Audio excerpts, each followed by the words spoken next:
So hello, everyone. Thanks for joining us. Welcome to the select board meeting of Monday, July 19th. We have in person Stephen Whitley, Ken Trom. I'm Sabrina Dunlap. We have Jeff Donahoe on the phone, and Anna Wells should be joining us shortly. So first up, I'll make a motion to allow Jeff to participate via phone. I'll second. I guess that means do we do a roll call with someone on the phone? Yeah. Okay. Yes, Ken. Yes. Stephen. Yes. All right, Jeff, you're in. Thank you. It was a close vote. Okay, so first up is points of pride. I have two. I want to sort of publicly thank Chief Recorder for the excellent tour. I think you would all probably agree. Just sharing what the department does and its philosophy. I'm always impressed when we go there. So, Yeah.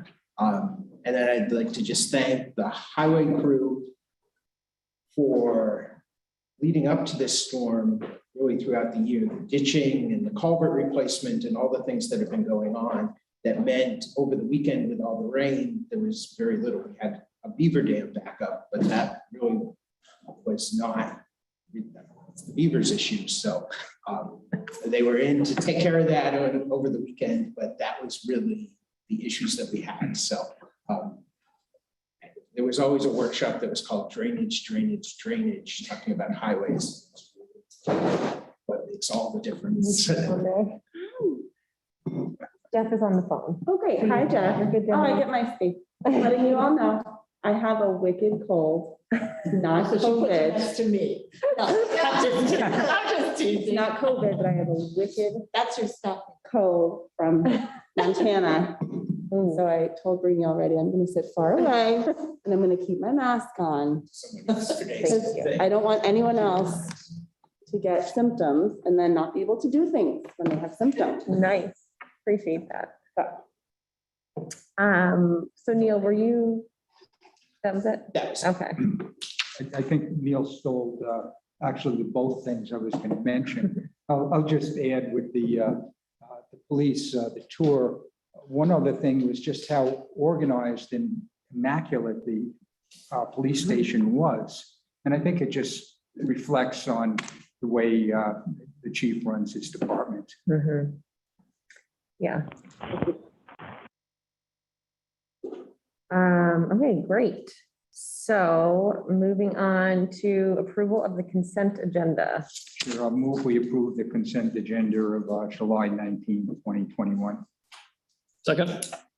All right, and we have to do roll call because Jeff's on the phone. So Stephen? Yes. Ken? Yes. I mean, yes, Anna? Yes. Jeff? Yes. Thank you. All right, approval of the public meeting minutes from July 6th, 2021. So moved. Second. All right, Stephen? Yes. Ken? Yes. Yes, and Anna? Yes. Thank you. Okay, approval of non-public meeting minutes, July 6th, 2021. So moved. Second. And those are sealed, right? Yes. Okay, Stephen? Yes. Ken? Yes. Yes, Anna? Yes. Jeff? Yes. Thank you. All right, approval of the public meeting minutes of July 7th, 2021. I'll move them, but note that the time the meeting ended was off by, I think it was 12 hours. Okay. Morning. You missed that part, Ken. You must have been exciting after I left. I'll second with that amendment. Stephen, I'm gonna abstain. okay. Ken, Yes, yes, Anna, This was the fair. fair meeting. All right, I abstain as well. and Jeff. Yes. All right. And approval of the public meeting minutes from July 13th, 2021. So moved. I'll second. Stephen, Yes. Ken, Yes. yes, Anna, Yeah. and Jeff. Yes. Thank you. All right, first up, we have our public appointment with Senator Becky Whitley regarding legislative updates. Thanks for joining us. Hi, everyone. Thanks for having me. I appreciate the So for the record, my name is Becky Whitley. I'm the senator for District 14, which represents Concord, Henniker, Hopkinton, and Warner. So our session is over, so I just wanted to spend some time in the district and provide a little update about what happened this session. It was a big session for a lot of reasons, but the most important one is that it was a budget year. So if this works for you, I was going to, just provide maybe 5 to 10 minutes of really high level overview of the session, some of the bills that impacted municipalities in particular, and then the issues in the budget that impacted municipalities. If there are other issues apart from just municipal issues, I'm happy to address those too, and then take any questions and then hear from you folks if there's anything that you think I should know, meetings I should have over the summer. So I'd love to get some feedback from you, or if we want to come back at a different time to talk about issues that are important to Hopkinton, I'd love to do that too. Does that sound okay? That sounds perfect. Thank you. Okay, great. So just for your information, I serve on 2 committees in the Senate. I'm on Senate Judiciary, which hears most of the criminal justice reform, anything related to the courts, a lot of bills. It's a very active committee, judiciary, gun bills, we heard abortion bills. It's a very active committee. And then the other committee I'm on is Health and Human Services. So it's anything related to healthcare, health insurance, sort of self-explanatory. And then I'm also on JALCAR. So JALCAR is the joint committee of the House and Senate that hears every single rule that goes through all the state agencies. So some people think it's sort of like a punishment for freshman senators, but it's where the sausage is made, and then there are laws that we pass and our constituents ask for get put into action. So it's an important place. It's also a place for public input too. So certainly municipalities can provide input there. All right, so I'm not on Senate Finance. So I requested to be on Senate Finance, but again, they're not going to put minority questions around finance. But we have good relationships with all the senators on finance. And so I was able to get some of my priorities in the budget, not all of them, but some of them. So starting with some issues that impact municipalities outside of the budget, a lot of this comes directly from the Municipal Association too. So I will direct you to their website. They do great bulletins. Their last 2 bulletins had some really good summaries on what was in the budget and the municipal bills. Many of the municipal bills, we are waiting to hear whether the governor will sign. So I can't sort of say one way or the other whether he's going to do that. So there were a whole host of voting bills that went through the legislature. I would say that the Democratic priorities did not make it through, and there are some priorities that are restricting access to voting, in my opinion. Those have not gone to the governor yet, so we'll see what happens with those. And I have a long list of voting bills if people are interested in more specifics, but they will impact people's access to the polls this session. Some other bills that you might want to know about, Stephen knows about this one, HB 108. This was an omnibus bill, but does fix the problem created by the New Hampshire Supreme Court recent decision regarding disclosure of attorney-client communications under the right to know law. This sort of sent everyone into, I don't know if Stephen gave a brief on this, but we do have a solution to that. There is a fix. We're just waiting for the governor to sign that. Also, stop me if you want to hear about questions about particular issues. Wait, sorry, Yes. Whitley, on that one. Yeah. Quickly, so that there was a Supreme Court case that said under right to know, municipalities would have to release attorney-client privilege. Is that the thing? It wasn't that clear, but it would leave that open that they Gotcha. would need to disclose that. So then HB 108 is the fix. Correct. Okay, thank you. It creates an exception. Okay, thank you. The Supreme Court actually did, and Stephen can give more information about this. They did rescind their orders, which is They withdrew the their opinion. orders, which is Yeah. something I've never heard on. Pretty rare. Huh. But I think the municipal attorneys did feel like the fix was really still important to have. And just, it was also consistent with the law and other cases in the right to know law. It's a pretty clear exception, and also common practice in litigation. So it was a bipartisan fix. There wasn't much opposition to it. So the other one that's interesting to note is HB 315. This authorized net electricity metering by a municipal host with generating capacity up to 5 megawatts. Net metering has been a hot topic for many years. This just raises the cap on the municipal side, so that's something you folks want to be interested in. There is some details in there that you want to pay attention to. Concord does have a big project that they will be able to bring online. We understand that the governor may sign this, but we don't know because we don't have any bill before, so we'll see about that. There's another bill, HB 271, which gives municipalities access to the state PFAS loan and grant program for funding for PFAS remediation. I'm not sure that's an issue in Hopkinton. You folks will know better about that. And then lastly, HB 98, which moves the date of state primary election to the first Tuesday in August. So those are the bills, right? And so we don't know if the governor's going to sign that. There's some back and forth about this August date was a compromise. It doesn't change it much. The governor thinks like, why won't you do it? So we'll see about that. That again is a bipartisan issue and it's in the governor's hands. So now to the budget. So for folks may be aware that the budget in New Hampshire is passed through two separate bills, HB1 and HB2 on a biennial basis. And so this year, the governor signed on June 25th, HB1 and HB2. It was a highly partisan budget year. There weren't any Democrats that signed on. I think there was one in the House, but it was passed in both the House and the Senate on wide partisan lines. Unlike many budgets, this budget was laden with really controversial policies that were crafted by the Republican majority. We can talk about some of those. We do see policy shoved into the budget sometimes, but this, in my recollection, is the most controversial. The most controversial policy is shoved into the budget. So what's interesting to note is that throughout the course of the budget process, the House gets the budget first, then the Senate gets it, the governor gets it, then the House, then the Senate. The revenue projections got more favorable and more favorable. And so the governor presented his budget, revenue projections weren't great, but by the time the Senate got it, things were really great, and we were headed towards a balanced budget with this current biennium. But even with that being the case, budget writers had far greater resources at their disposal, but they chose to use those resources instead to give tax breaks to our wealthiest grant staters, to our larger out-of-state corporations. They built up the rainy day fund instead of really strengthening state education funding or providing meaningful relief to working families. So in terms of municipal funding specifically, there will be a $50.5 million increase over the biennium. Municipalities make themselves right.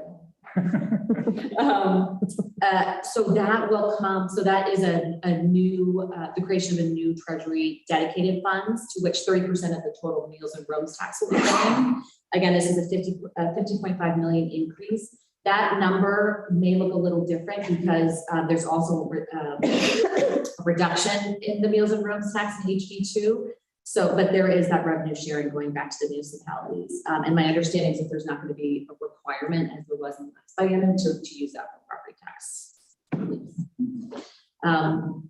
There is a $15.6 million state aid grant, SAG, for 160 previously approved water pollution control projects.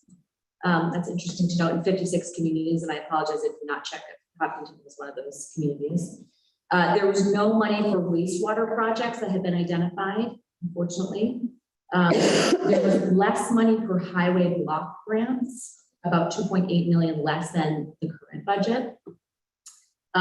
In terms of municipal bridge aid, the amount is equal to the current budget amount. It's about 6.8 million. And then there's a new fund actually, which I'm hoping to touch base with Chief Pecora about this. There's a new $1 million fund, matching fund for local law enforcement who want to either purchase, maintain, or replace body-worn and dashboard cameras. And so that was part of the police reform, criminal justice reform this session. And so I don't know if that's going to be enough money for municipalities that want to do that. So we'll see.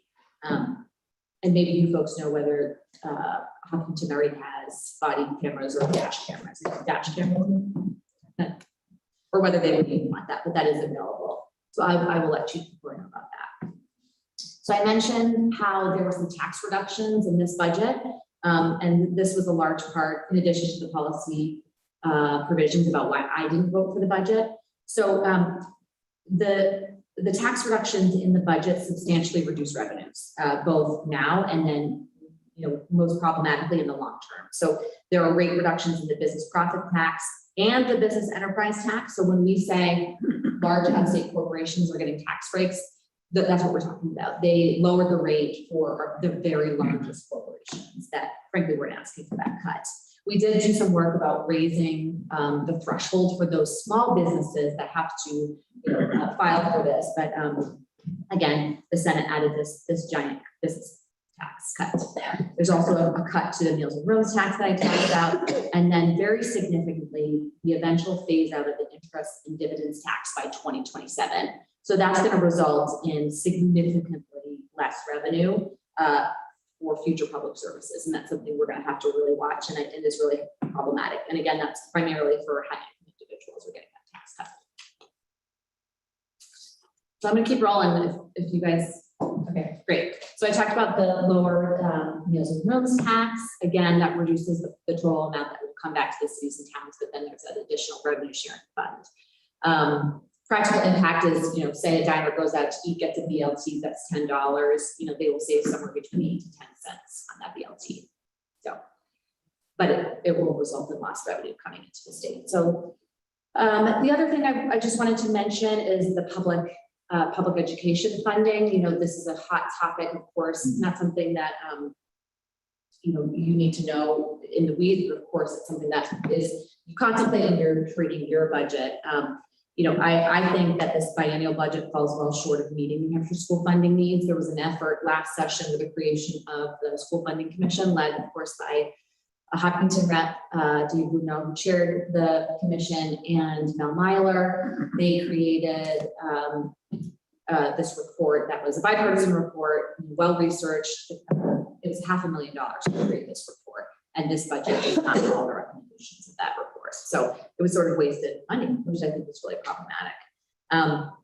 The reality is that this budget spends less on advocacy aid to local communities. About 1 in 4 will receive less in state education aid in each of the next 2 fiscal years, even after taking into account the proposed reduction in the statewide property tax.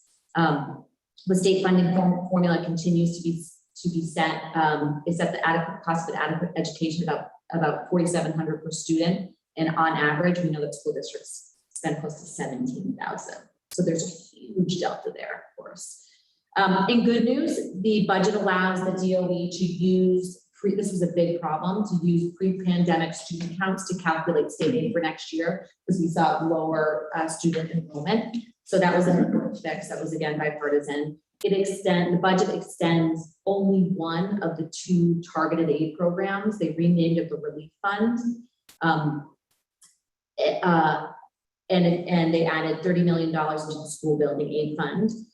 Unfortunately, there were about $250 million worth of projects proposed. We're only funding, we're only adding about $30 million. That's a problem. So the bad news is that there is a hole of about $27 million in the school budget and the school budgets for the upcoming year, because they got rid of fiscal capacity disparity aid that was originally proposed as sort of an ongoing part of the budget. One of the compromises from the last biennium, that was only one time and they took it away. So that's going to leave a $27 million hole, unfortunately. The majority did replace targeted property tax relief, that fiscal capacity disparity aid. That was targeted property tax relief. They replaced it with a $100 million cut to the statewide education property tax, SWEPT, which again, this is getting into school funding, but that will disproportionately benefit owners of higher value properties and will result in a cut in funding for residents in smaller towns, right? Those with those property poor towns. So we have to get the numbers right. So yeah. You said that it'll benefit higher property tax owners? Yep. Not, We'll get a bigger tax cut. do you mean that or towns? Property taxpayers, because it's a cut and swept.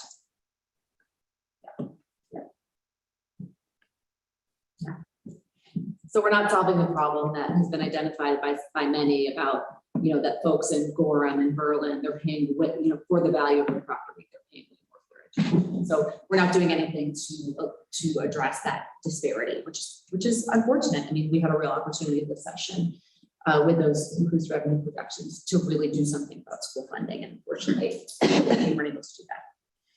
So the last thing to mention about public education is that the budget also has a very sweeping, one of the most sweeping in the nation, a school voucher bill that will allow the diversion of funds to private, religious, and homeschool programs through education freedom accounts for families who earn less than 300% of the federal poverty guideline. So that just to put that into perspective, that's approximately $78,000 for a family of 4 in 2020. We'll be able to have access to these education freedom accounts.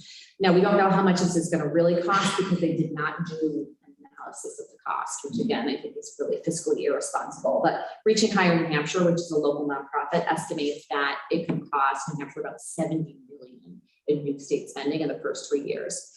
And we'll see what that will mean for local school districts. So again, there's some unknowns there because unfortunately there wasn't a fiscal analysis done.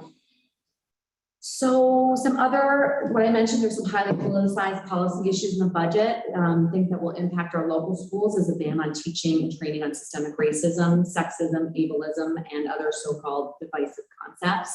So, this has been characterized by the majority as sort of anti-discrimination, but my perspective reading the law is that what it'll actually do will muzzle conversations on systemic racism. It's really one of the saddest things that I have seen. I don't think it's consistent with, our Live Free or Die spirit in New Hampshire. It was really sad to see this sort of national rhetoric on critical race theory come to New Hampshire. I think, the law is very confusing. It's very ambiguous. I'm a lawyer. I read it. It's still confusing. And so that's why I think a lot of folks think that it will really just sort of perpetuate that culture of silence and not talking about these really hard issues. The other thing that was in there was an abortion ban, New Hampshire's first abortion ban. And it's extreme in its nature because there's no exception for fatal fetal diagnosis.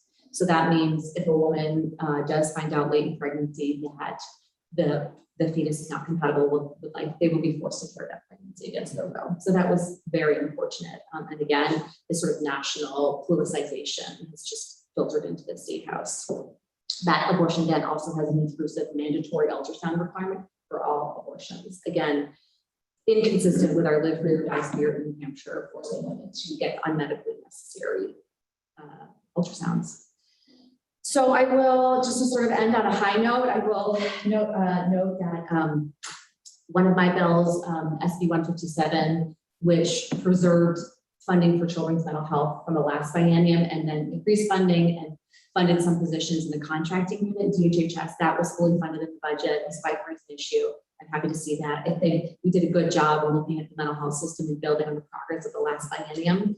That was a bipartisan issue. In the Senate, in particular, mental health and children's mental health is a bipartisan issue.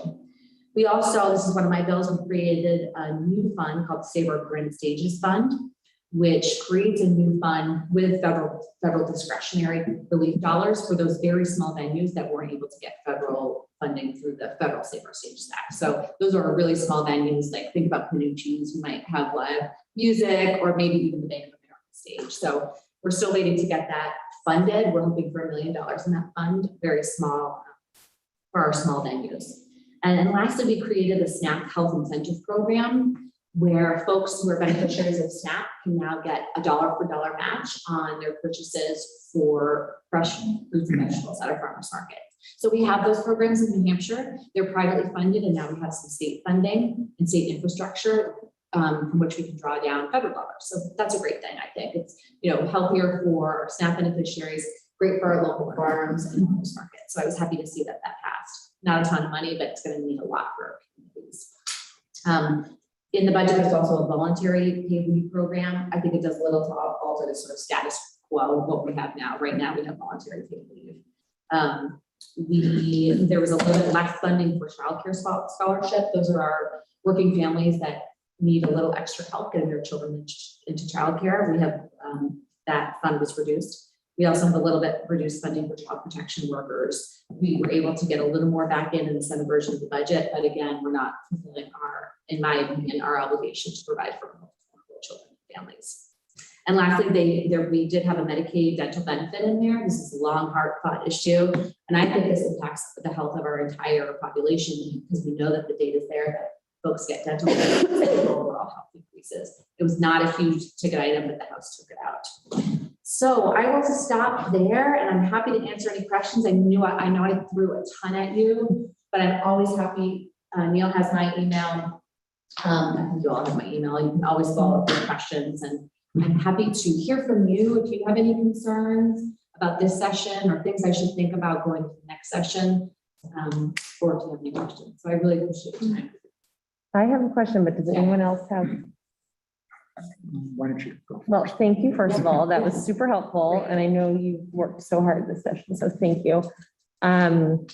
There was a bill that I lost track of. I know the Municipal Association was strongly opposed to that was going to do something around like, it was going to make select board members personally liable for, I can't remember. Remember this, Neil? We talked about it. It was like, It was a House bill. I'm not sure it made it out. oh yeah, so maybe that wasn't on your radar. Not Remember my this, radar. Stephen? It was like, Vaguely. okay. Yeah. Anyway, I'm hoping that it's not going anywhere. I just didn't remember if it had been retained and could possibly come back next year. It was something around like, Personal liability for. well, it was, I want to say it had something to do with like towns being able to say you can't bring guns on town property.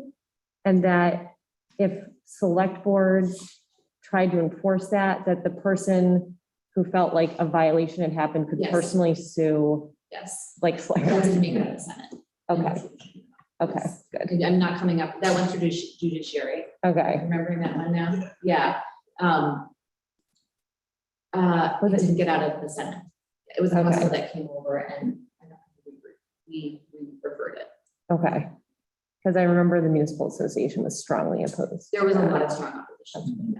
All right, thank you. Go ahead, Sam. Well, thank you, Becky. Where you went through a lot of things really quickly. You mentioned about the change in elections and voting. Is that going to result in an unfunded mandate on the town?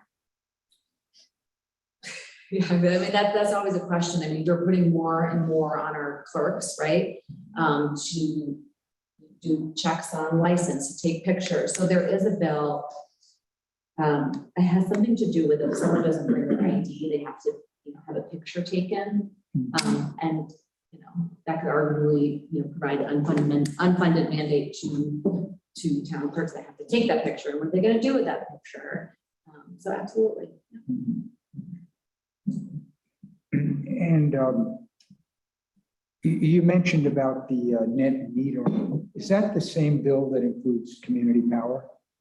So from the previous session or this session? In this session? I believe so. That's not my area of expertise, but it's HB 315, and I can check into that for you. I believe that's the case. And will you be presenting at least the education portion of this to the school board? Yes, I'm trying to get on their agenda also. I think it would be very helpful for them. And we're actually working with Dave, with Representative Leno and Representative Meyer on like sort of a memo about education funding, really just placing a contrast about what their proposals were so the community can really understand the difference. So we're just putting together a memo about that. I think that would be helpful. And the additional amount that the town will be getting from room and meals, Yeah. when do you anticipate that we will know how much we might be getting? Specifically Hopkinton? Yeah. We might have that now. I can check on that number. We might have the number. 55 million for the. 50.5 million increase of the biennium, so we can see how much it's going to be per capita. Haven't been Oh, okay, if it's per capita. Yeah. And just out of curiosity, where you mentioned you're on judiciary, Yeah. has there been any discussion about increasing the mandatory age of retirement of judges? There has been that conversation, and our Senator D'Alessandro brought that bill. I think folks weren't ready for that this session. We didn't get a lot of testimony on it. And there was sort of arguments on both sides, but that bill was, I don't know if I think it was re-referred, so that's what we said in the Senate vote was retained, so we might hear more testimony on it this coming session. Did you have thoughts about it? Well, I have a good friend who had to retire, Yes. and certainly intellectually and every other way, he's very capable of continuing. But, it seems a shame to require somebody who's very capable and stay to leave when we have a shortage. Yes, right. And that's the compounding issue we do with the shortage. Thank you. Becky, thank you for your hard work this session. And thank you for coming tonight. Anytime. Happy to come back anytime. Thank you. Thank you.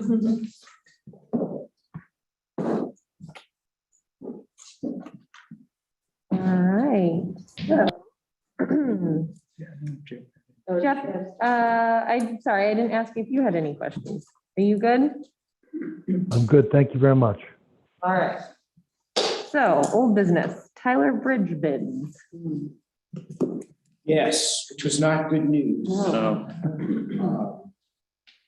As you saw, the engineer's estimate for the Tyler Bridge work was $644,000.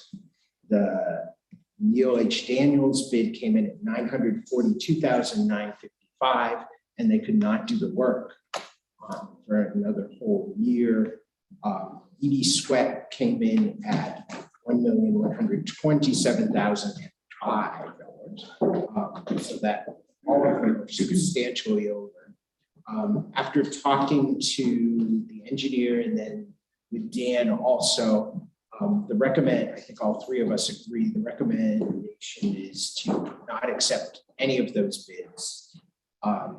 I think probably the best thing is for the engineers to talk about doing a portion of the work, talk to the two contractors to get it.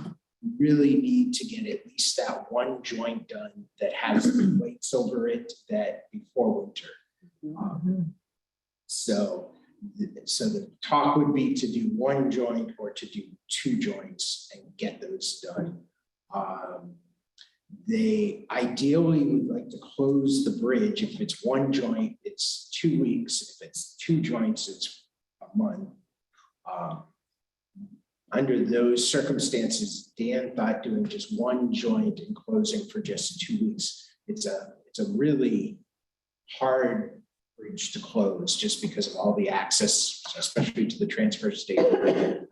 It's especially difficult for Bohannon Farm, who have fields Right on the other within side. a stone's throw for that. So that's one option. That would save some cost and it would happen more quickly if it's closed. The original plan was not to close it, but to do it in stages. But basically one joint would be closed, could be closed 2 weeks. They can do it the other way. And I don't have a cost comparison at this point because they haven't gone back to talk to the contractors. On the closure, do we have an opinion from our public safety folks on to close or not to close? We haven't yet because we just got that. Okay. I would want to. Because it's a substantial distance. Yeah. To get to anywhere. Yeah. I would want to hear what they had to say about it before making that decision.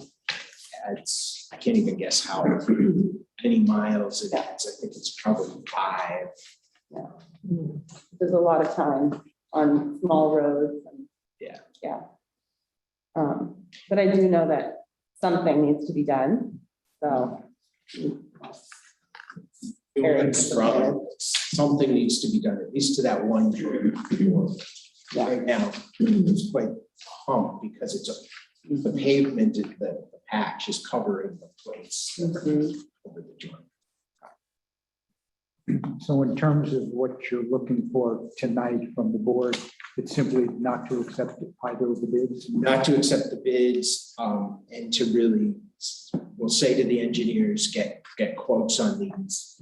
And if you have any input at this point on the closing.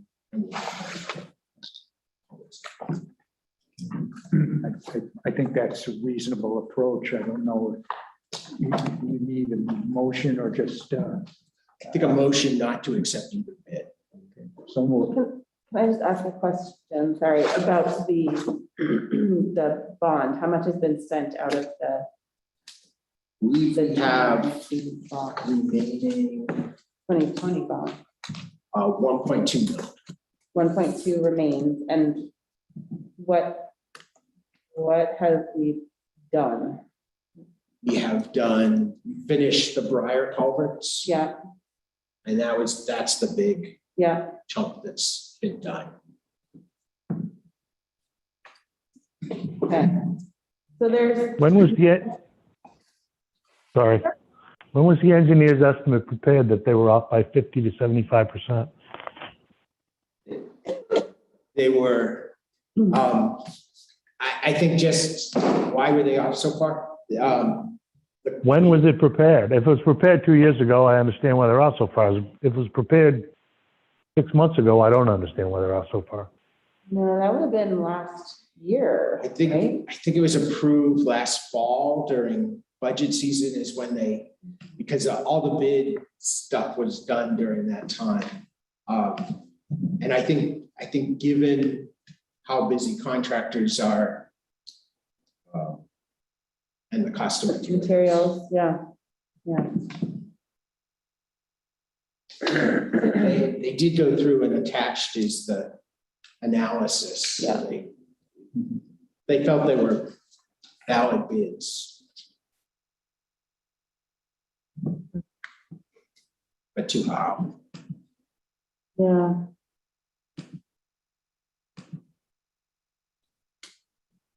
And the amount we had estimated in the bond for the bridge. I think that was 500 Mhm. and it came in at 640. The next estimate was 644. So that is what we had. And now we've added substantially to that 300,000. yeah. And if we do it just the one step now, will the total cost, eventual cost be greater? You mean doing some now, doing some next year? Yes.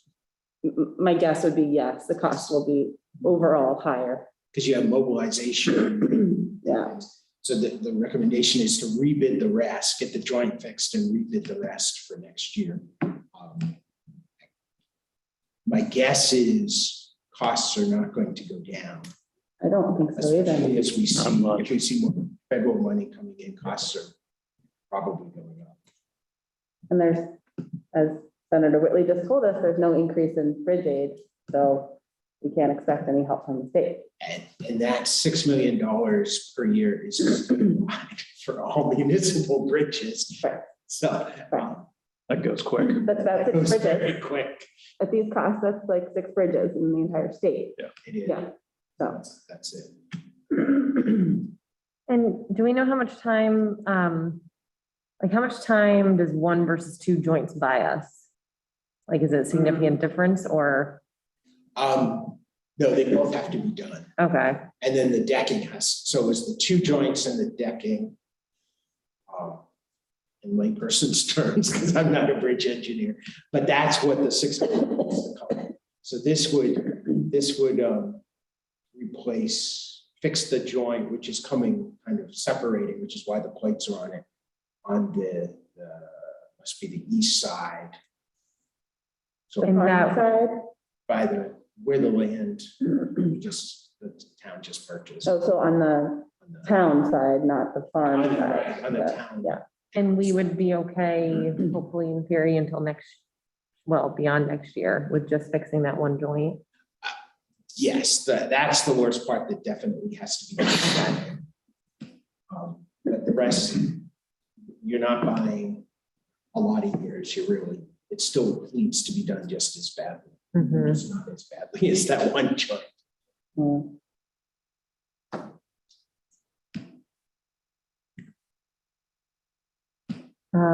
So obviously, if we do that, then we can anticipate bids even higher than this next year. For a total, probably, yes.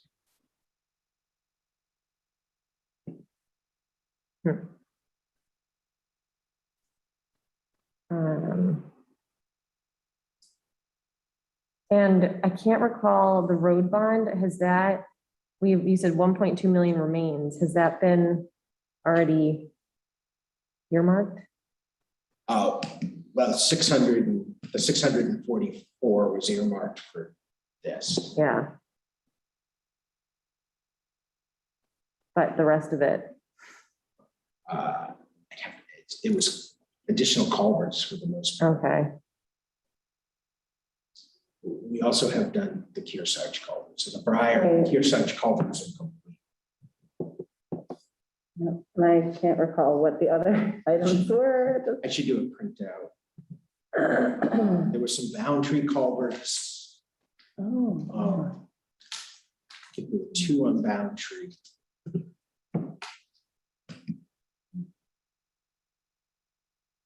But they were all items that were considered critical. Yes, not as critical as Tyler Bridge. I don't think any of them at this point are because Briar Hill was the most critical, and those are done. Kearsarge also had a plate that was critical, like Tyler Bridge.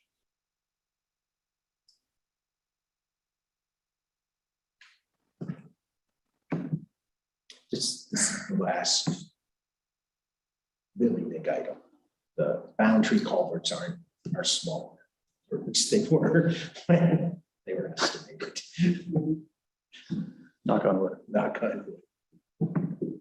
I found our presentation from 2020. Okay, so it's Kearsarge, Briar Hill 2 and 3, and Boundtree 1 and 2, and Tyler Bridge. So Kearsarge and Briar Hills are done. So Boundtree 1 was 130, and Boundtree 2 was 330. And then the Tyler Bridge was 530. So with 1.2 left. Take out the 460.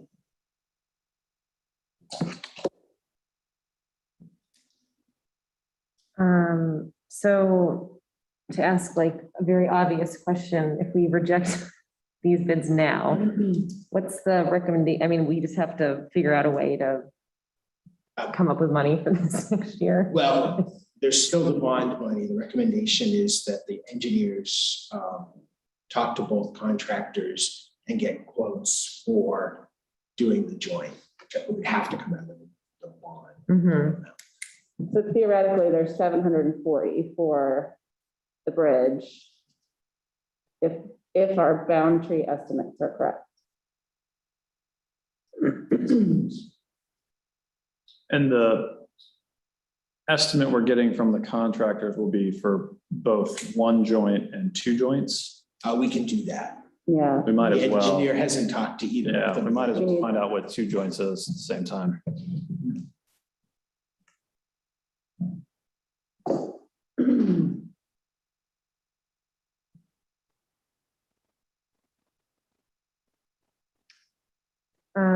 Okay, so any other thoughts before Ken makes his motion? You made the motion. Yeah, and I think this discussion was very helpful. Yeah, I think it doesn't change the motion. yeah. Mhm. I'll second your motion, by the way. Okay, so roll call. Stephen, So again, we're voting not to award the bid. correct. To reject both Okay, bids. so yes. Ken, I'll say yes. Anna, With chagrin, yeah. Jeff, Yes. Okay.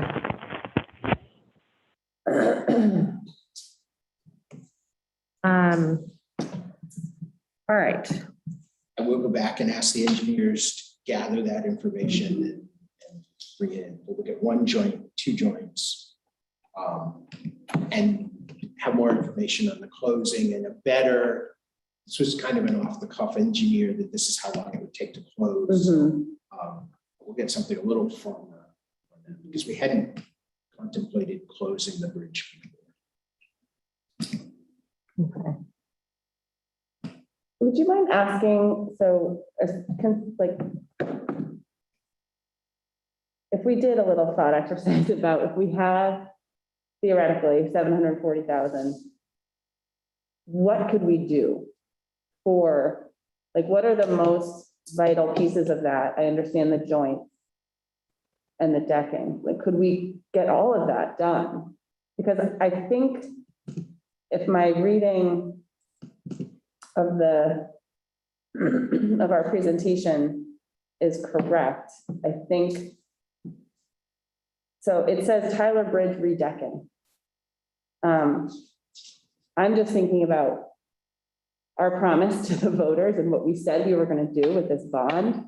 And if we can do what we need to do with that remaining money, and if we need more money for more work that's beyond the decking, then we're going to have to get more money.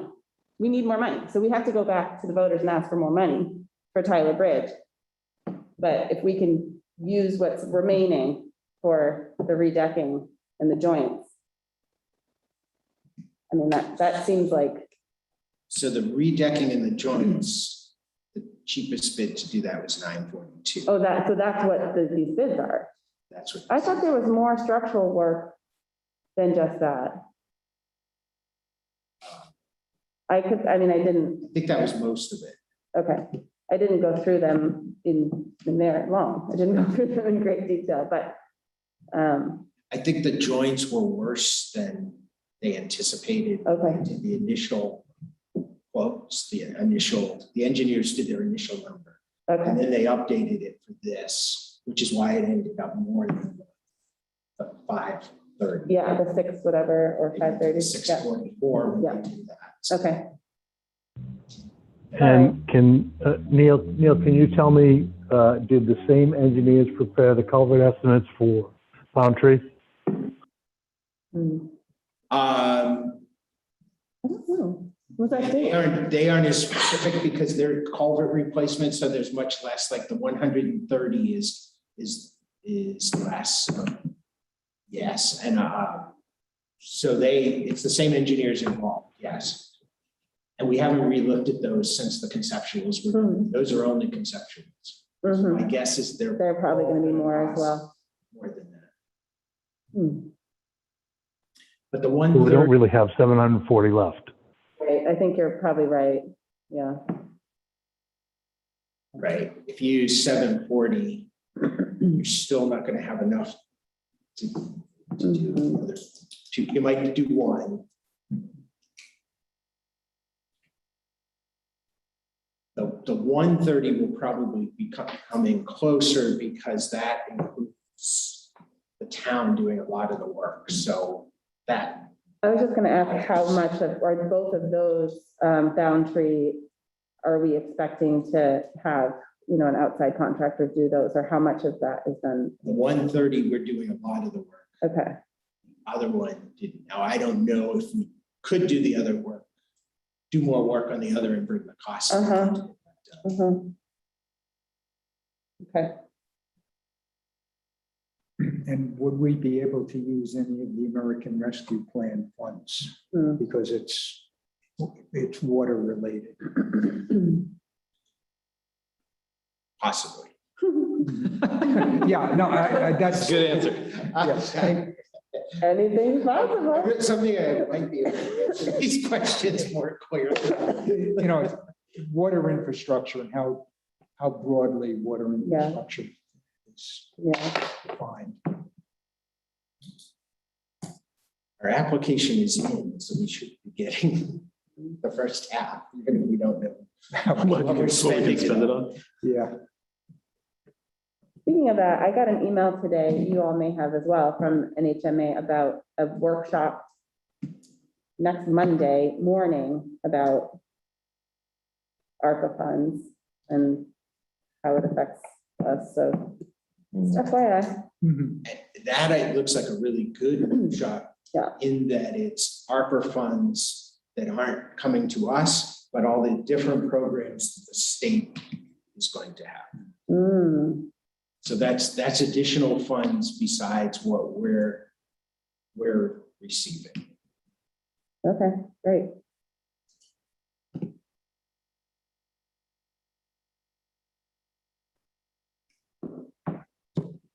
All right, you ready to move on? Mhm. All right, new business, starting with year-to-date financial review. So we're 6 months in, so I wrote up basically where I think we're at. Revenue actually looks pretty good. Expenses, there were legal and the other one was the debt service that it looks like we're going to be over by about 107,000. But I think based on where we are in other lines, we should be fine, but we need to watch that extremely closely. Do you want me to go through these, or if you read them, or? It was really helpful to have ahead of time, so thank you for preparing that. So you could. Yeah, yeah.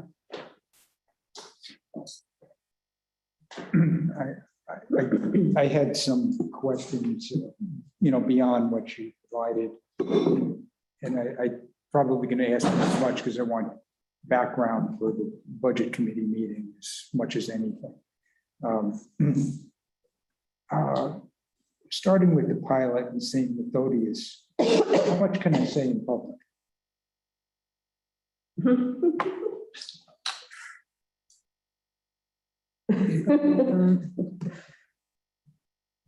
think you can say that they haven't made their payment. We don't have a record of that. Mm. It's hard to answer in public about what you can't say. Yeah, don't say this. Yeah. But what would you, like, I think it's actually great. We're in public, so what can you say? What can you tell us about St. Methodius, That they haven't paid for 2 years now? Is it 2 or just 1? 2+. 2. Close. And, And that's right, that's a matter of public record, and the amount is a matter of public record. if I can go that far, that's as far as I'd want to go. Yeah. Okay. Mm. Yeah, all right, fair enough. The timber tax is running low, and it seems to me there's an awful lot of cutting going on around town. A timing issue? It's timing, because they don't submit, they submit when they finish the cut. Mm. submit the report when they're finished. Okay. Oh, there it is. Yeah. Transfer station income is reflecting low, and it's just because there hasn't been a transfer from Green Bay. Ambulance fees, I believe, again, is timing due to the other towns. Right, they hadn't, yeah, that's true.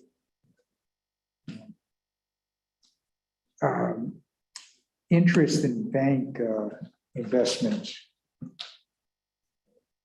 I believe the checking account interest is running much lower than expected. Is there any, reason I can point to? No, I can get more detail on that. I actually thought it would be running higher because we had the bond, but.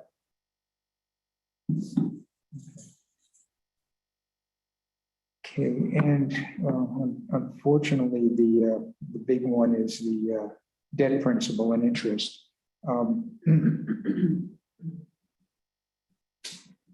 And are we still expecting that over the life of the refinancing, we're still going to be saving $300,000. Did not change the total, it's just the timing of the payments. Okay, so we're going to, okay, that's the critical It thing. did not change the overall amount, but the way the bond was done and the bond bank, and I know we called them back on this and questioned this. I know, and I had questioned you many times, then you would go back to them. And Right, so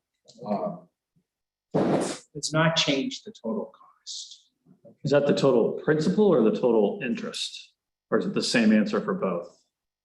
Same answer Okay. for both. The total interest and principal will be exactly as presented. Okay. And the 300,000 savings was in interest at the old rates versus the new. Oh, right. Okay, that was what I had for questions or clarifications. Thank you.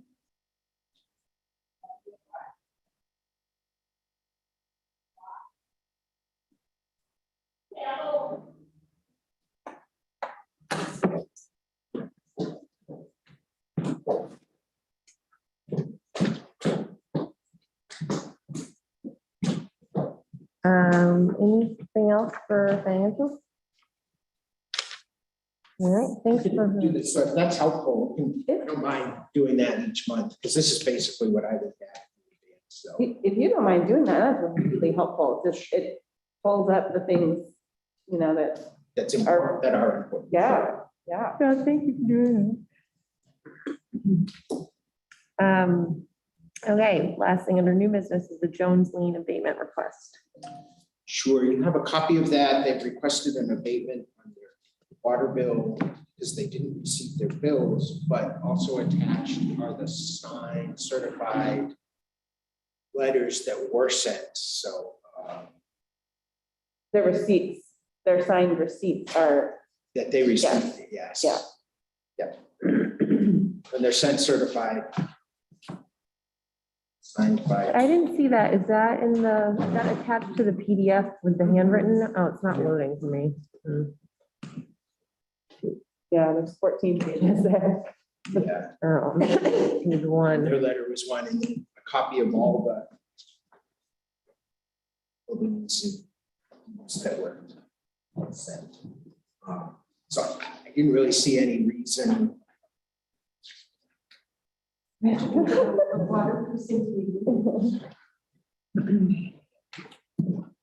So I'm sorry, the things that I cannot load, those are signed by the By the property owner.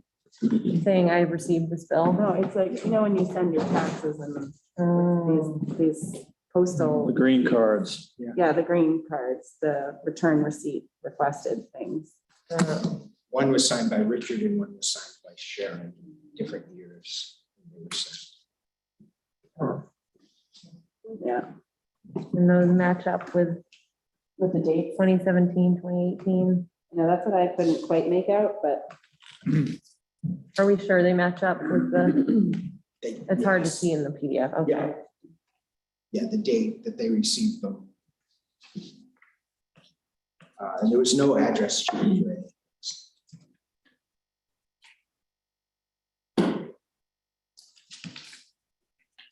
What about them saying they were told they were up to date in December? Because that at least seems like, I mean, if that's true, then, That I don't know. I do know Carol keeps notes when she talks to people. I know this was printed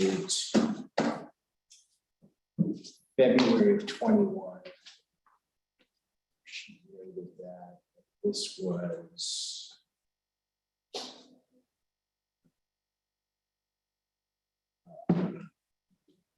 April of 20. and what are those that you're referring to? These are notes that were taken when they called and asked questions. And in her notes, it says this was addressed or, 420, no, oh, okay, no. okay. It's not. But I think there were conversations. So there was awareness at least back into 2020 There was clearly a conversation that included the liens. They say in the letter that someone else was in the office then? Yeah, it was pre-Carol. I think they're saying that was. back- Oh, it goes that far back. Okay, okay. But there are the notices that were sent out and signed for. Right. So, Yeah, I could certainly appreciate not wanting to pay a $2,000 penalty on a $5,000 bill. But, you know, we did notify them on multiple occasions. And, you know, the last discussion we just had was how much money we need and don't have. Mhm. So I'm not sure how much we want to abate for someone who was clearly notified and didn't pay. Mhm. Well, I'm sorry, since I'm just stuck on the first page here, but so we know we have the signed receipts that line up with the actual bill. But do we know anything after that for sure in terms of like communication? Like if that got lost in the shuffle and then, Those are two separate years. Mhm. oh, okay, that they so there's 17 in each. Sent Okay. and signed. for. One of, Okay. sorry, There are notes just from Carol in April of 2020 and 2021. Oh, my computer. one of the pieces of correspondence, Brainy, is a notice of impending lien. And that Oh. dated April 2019. And that's one of the ones that was signed for. Okay. And then what is this, February 2020? This says all past due taxes and liens are listed below, and we know they got this too. This was one of the signed for things. February 18th, 2020. Yes, this gets mailed out. Okay.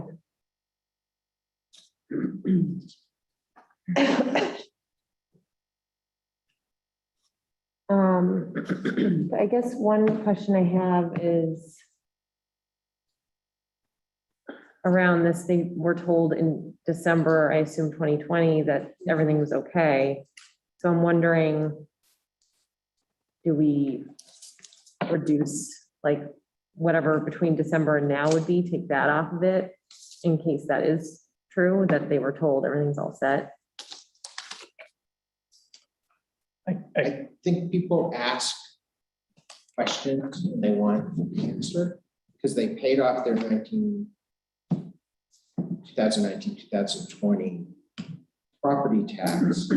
So if you ask if your property tax was paid, they They would have said yes, would be, but it's the water. right? So It's different. When I look at the letter, it confuses me. I thought that all they were talking about was 1 year of the water sewer bill. I think it's the water sewer bill back to like 2017. it's the interest and penalty on that. The interest and penalty on the water sewer bill, though, is only $100 or less than $100. Not the one that goes back to 2017. Yeah. Right. Right here, it's $12.59. Yeah. Okay, and maybe it's my not understanding. I'm looking at page 2 of 14. Yeah. On that bill, the 2019 S01, 2019 W01, I was taking that to mean sewer and water. Right, but L01 is the lien. So once you haven't paid your water and sewer bill, it's lien. And so that includes, that's the real issue, which as of the last printout in February, interest and penalty was $1,957.47. That's would have gone up since then. That's on the last page. When they get older, if they continue to not pay, those 2019 S and Ws will turn into 2019 L for lien.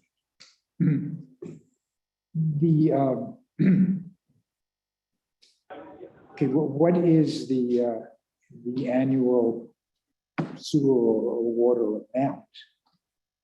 Just amount, because these seem to be more relating to property taxes, the large amounts. So the sewer and water amounts, looks like the sewer 119 was $640. It's from the 20 bill. And the water was $476. I think those are probably half-year amounts. Is this a residence or a business? It's a residence with 2 businesses. I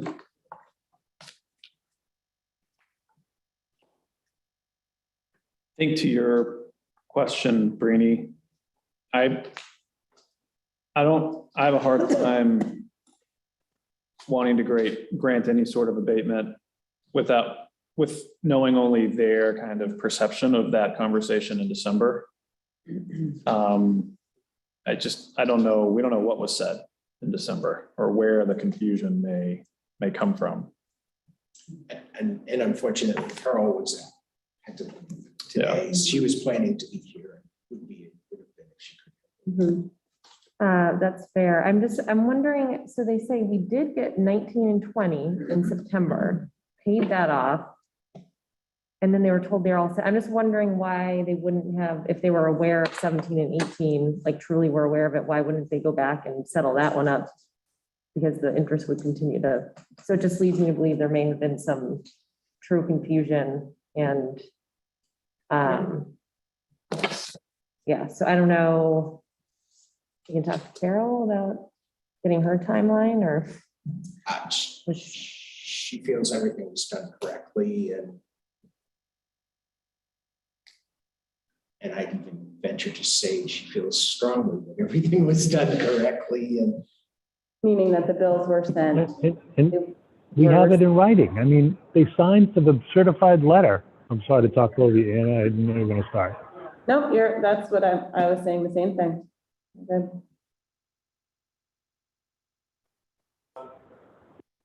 I mean, if someone told me that they were putting a lien on my house, I would be in Carol's office saying, what the heck's going on? I agree. It just seems sort of odd that they did 19 and 20 and would have just ignored 17 and 18. I mean, I'm reading this. I can see how someone would be confused. Is it all listed on the same sheet? Yeah. Well, that's what's confusing to me is it looks like I would assume that what they got when they refer to this 2019 to 2020 bill in September, wouldn't that have included 17 and 18 too? Because we paid that one off with one check in September and remaining balance in December. We were told we were up to date then. It doesn't say December of what. That's true. Because somebody else. Right. And on February 18th, 2020, the notice was sent, which includes everything. Mm-hmm. It was also sent in 2019. It would just be helpful. It's hard to tell from this. So there's this, the February 18th, 2020, that includes 17, 18, 19, 19. So what did they pay this check that they wrote in September and then in December? I'm assuming that's either, that must be 2020 they're referring to. But it might be property tax.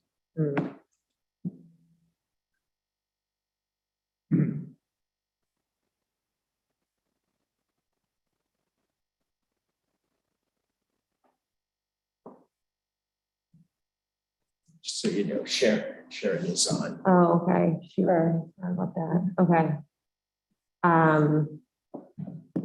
Yeah, I'm just seeing Tuesday, April 9th, 2019. Like, is that what they paid in September and December and thought that, because that has 2018 all over it. It just seems weird to me that they would have paid something in 19 and 20 that didn't include 17 and 18 it just seems like there's a little piece missing here. Mhm. Trying to give them the benefit of the doubt. Why don't we pause this and, well, this is our last, I mean, I guess we could do public comment, no one's on, so that's not really a thing. What if we ask for copies of checks, canceled checks? I Or, think it's debated what they paid. They're not saying they paid it. I'm just missing like the sequencing here. They're saying they didn't know they owed it, so they shouldn't have to pay the interest and penalty. So essentially what they're saying is they didn't pay for water and sewer for 2 full years, 3 full years, and didn't like think twice about that. Received, And they got bills. and they got Barrington notices, which are sent when your taxes or your lien becomes delinquent. So those were all received.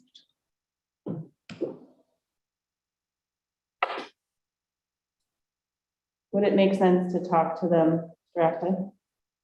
I mean, or is it better for us to take what we have in writing and just go from? No, unfortunately, like this handwritten letter is not entirely clear. I guess I just think, like, I understand what everyone's saying and I agree, we don't want to be just granting these things left and right. But if there was true confusion and in good faith, they were trying to pay something and thought they paid it and then found out something dated back to 17 and they owed on it, it just seems sort of off. I disagree. They got 3 certified letters that said they owed the money, and they didn't bother to clarify it, apparently, with the tax collector. Do we know? Certified letter that says we're going to lien your property is a pretty significant event in most people's lives. And this property, I believe, is under agreement, so this is gonna get settled one way or another. The plot thickens. Do we know how long they lived there prior to 2017? They've been here the whole time I have. So to not pay I mean, you've been paying water bills for, 10 years, and then you don't pay a water bill for 2 to 3 years. And then you're surprised that you owe money on a water bill. It doesn't make sense to me. To add to that, in their letter, they said, referring to the 2017-18 water sewer bill, we had not gotten one before then. Weird. Yeah. But that I read to mean that they had not gotten the 17-18 one. Not that they've never paid a bill before, although that could be interpreted either way.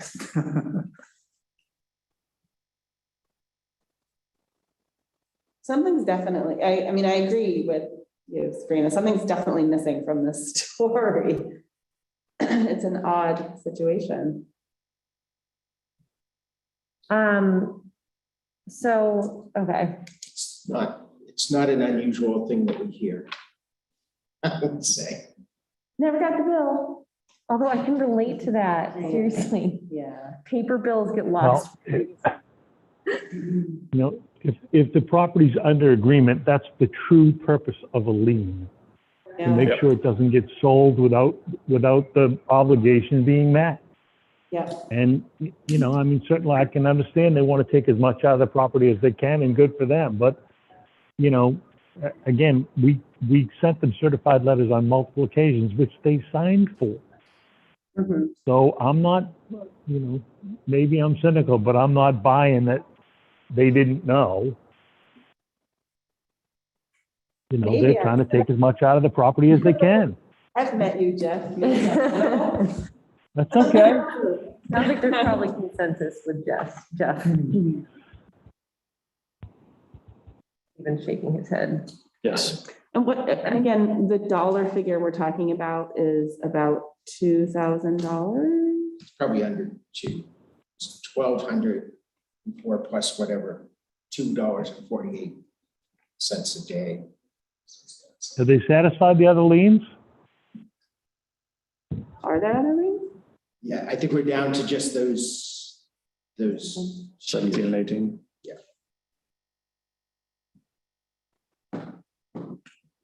I mean, in the, Those are the bigger ones. That's way more than $1,200, I think.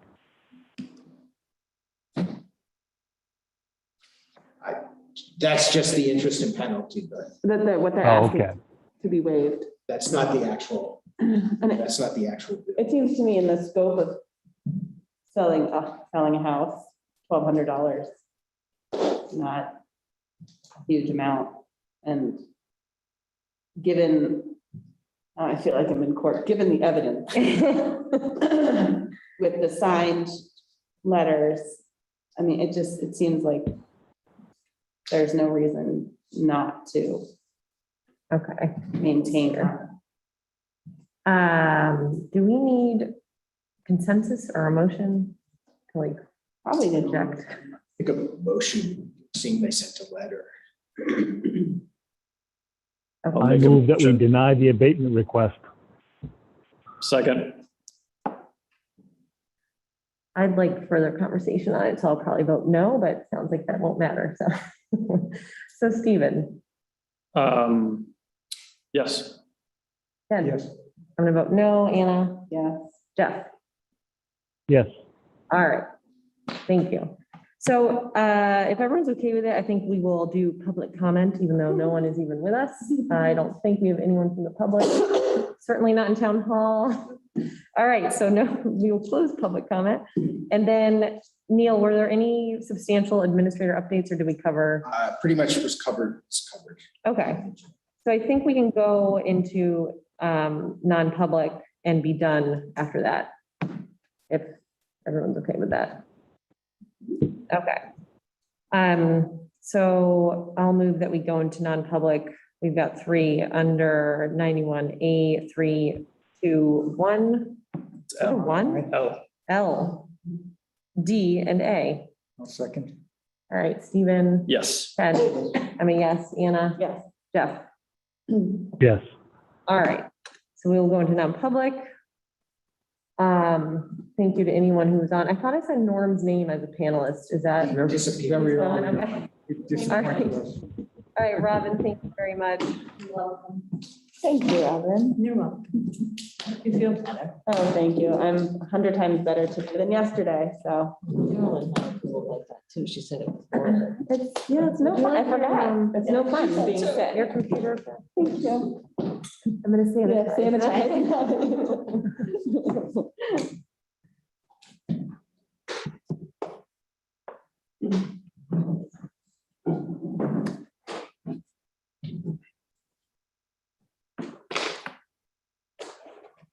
Yeah, I don't want you bringing this to Georgia. Oh my God, yeah. Even just this, like, cold, you know, I don't.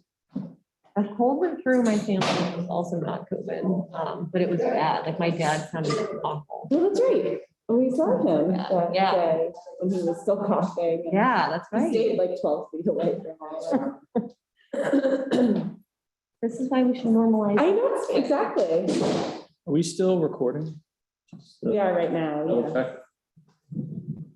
we are. Is the